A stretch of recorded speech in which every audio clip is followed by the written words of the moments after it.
at Donald Trump and Joe Biden's visits to Detroit picket lines. And later, Kieran Healy will have your forecast, and Melissa Santour will have your look at a rivalry week to remember for us in the Ute. I'm Reed Hall. And this is Public Eye News.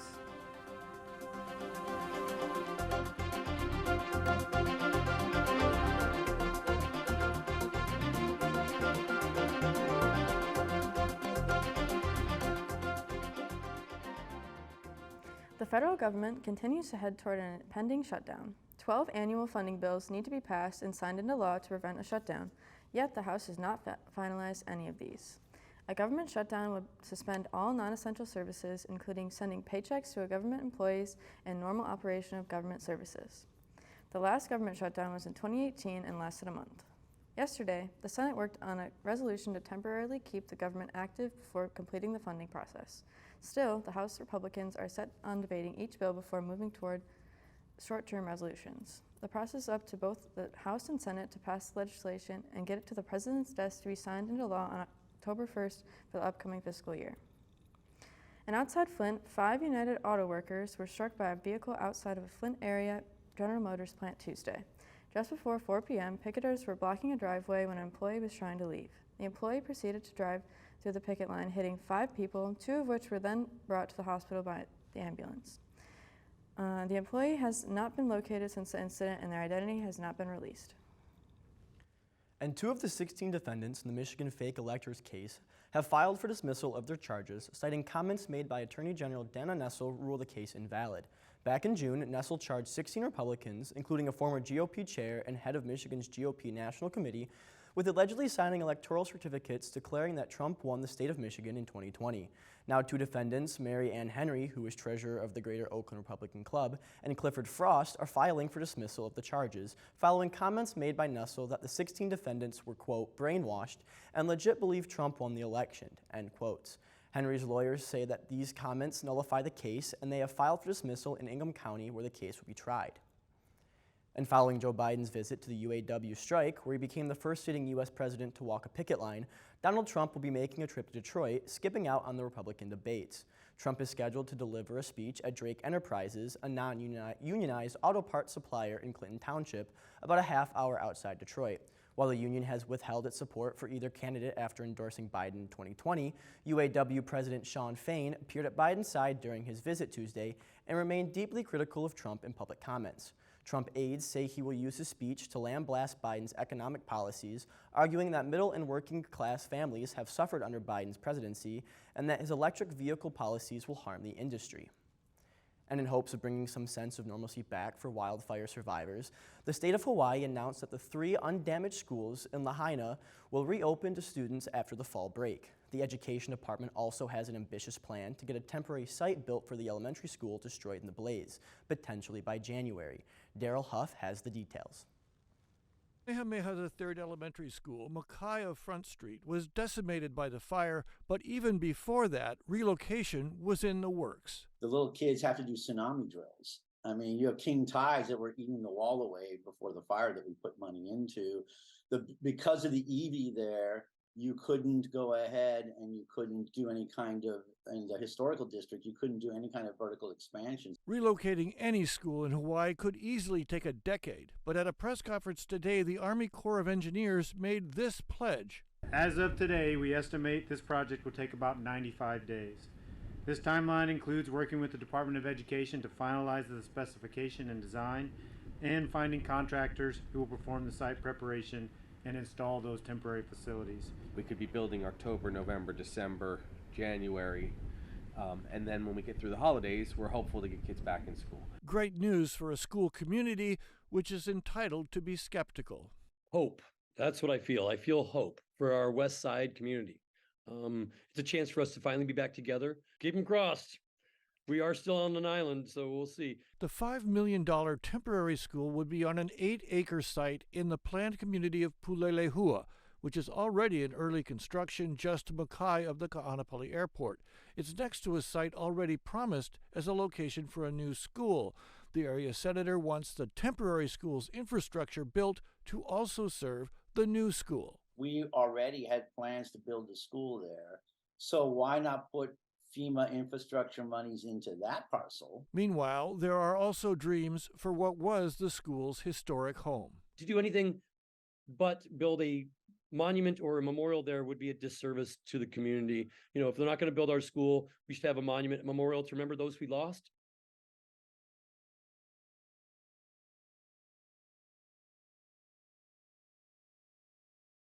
Now don't you touch that dial. We'll be right back with your weather and national news after this break. On America Outdoors, Oregon has a reputation as a land brimming with life, where people come in search of wildness and follow their own path to finding it. This place is like a geography textbook come to life. How does such a diverse land influence its people and their outdoor ways of life? Tonight at 8 on WNMU TV. Welcome back. I'm Kieran Healy with your weather forecast. And taking a look at campus right now, looks to be pretty sunny with some clouds in the sky. And then heading across the map, starting off in Houghton, it's going to be 66 and mostly sunny. Then out in Ironwood, we're going to be 64 and cloudy. Down in Iron Mountain, it's going to be 63 and cloudy. Down in Menominee, we're going to be 65 and cloudy. Then heading up to Escanaba, it's going to be 68 and mostly sunny. And then out in Manistee, it's going to be 67 and mostly cloudy. And then Sault Ste. Marie, it's going to be 67 and mostly cloudy. Then here in Marquette, we're going to be 67 and partly cloudy, with winds out of the east at 8 miles an hour, with pressure at 30.23 inches and falling. And tonight, it's going to be mostly cloudy with a low of 50 and winds southeast at 6 miles an hour. And tomorrow, it's going to be partly cloudy with a high of 66, a low of 52, and winds out of the east at 7 miles an hour. And then looking for the weekend, it's going to be mostly cloudy across the board, with Friday having a high of 73 and a low of 58, Saturday with a high of 74 and a low of 58, Sunday with a high of 75 and a low of 61. Looks like it's going to be a warm weekend. Now back to you guys at the news desk. Thank you, Kieran, for that weather update. Now shifting our focus to national news, today Private Travis King, the American soldier from Wisconsin who crossed into North Korea 2 months ago, has now been released into American custody. King entered North Korea while on a civilian tour in South Korea on July 18th of this year. Today he was released to 2 ambassadors and at least 1 U.S. Defense Department official after North Korea had reportedly finished their interrogation of the soldier. King has now been taken to the Brooke Army Medical Center in Fort Sam Houston, Texas, where he will be treated for mental and emotional concerns. And a recall affecting 3.4 million Kia and Hyundai vehicles from 2010 to 2019 has been issued due to a risk of engine compartment fires. Hyundai has so far reported 21 fires in affected vehicles and 22 incidents of smoke or melting parts. The affected vehicles are at risk of leaking brake fluid from the anti-lock brake module, which can cause an electrical short. The National Highway Traffic Safety Administration is recommending owners of any Hyundai or Kia to contact the dealers and provide their vehicle identification number to see if their vehicle is affected. If your vehicle is a part of the recall, you should keep your vehicle parked outdoors, and your dealer will replace a fuse associated with power supply to the brake module at no cost beginning in mid-November. Until then, a statement says that the vehicles are safe to drive, but the NHTSA is still advising drivers to keep cars out of garages and away from structures in case of a fire. During the pandemic, federal student loan payments were put on pause. Now, after a 3-year break, borrowers need to start paying those loans again, but CBS News business analyst Jill Schlesinger says there's a new program that can save money. October 1st is when millions of people with student loans from the government need to start resuming payments. Kim Miller is a financial counselor who works with borrowers and says many are worried about their budgets.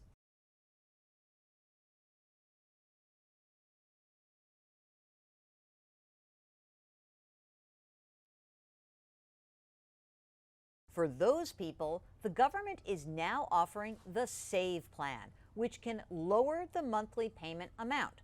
Payments are based on the borrower's monthly income and the size of their family. For example, a single person making $60,000 a year will pay $227 a month, but a parent in a family of 3 making $50,000 pays $0.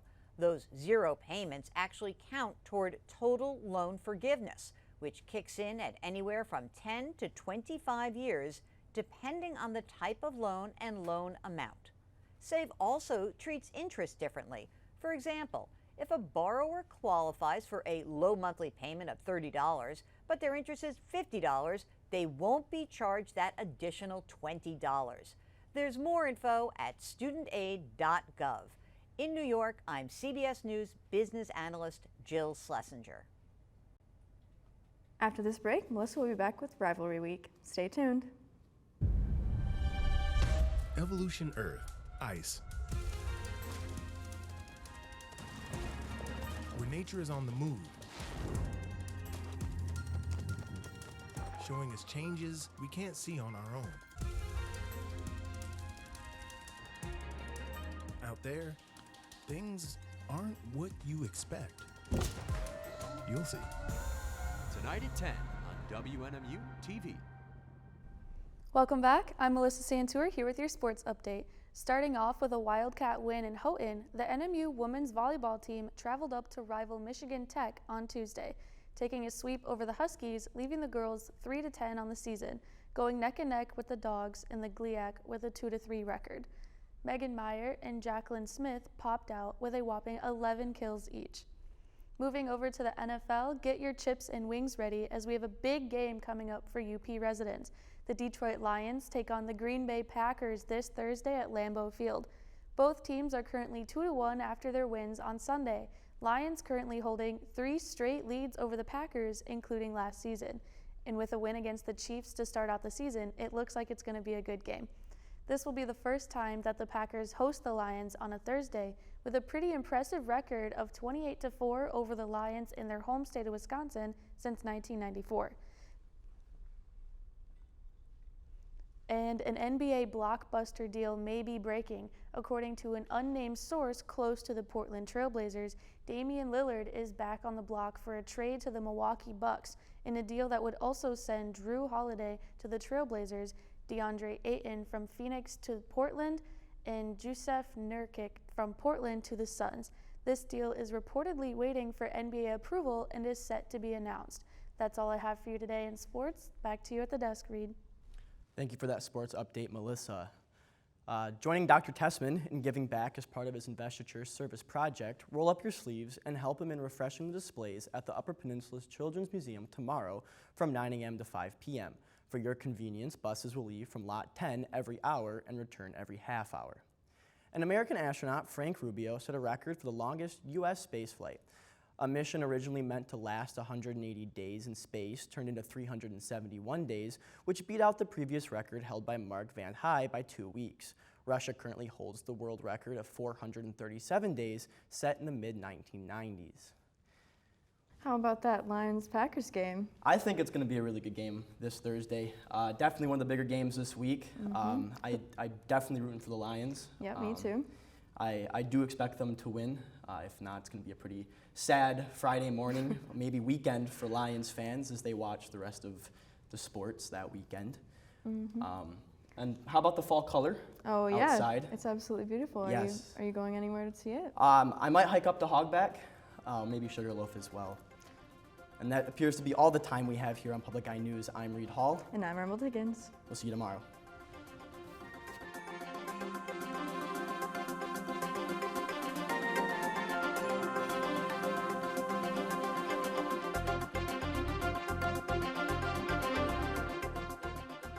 The preceding program was produced by WNMU TV, Northern Michigan University Public Television, in studios located in Elizabeth and Edgar Hardin Hall.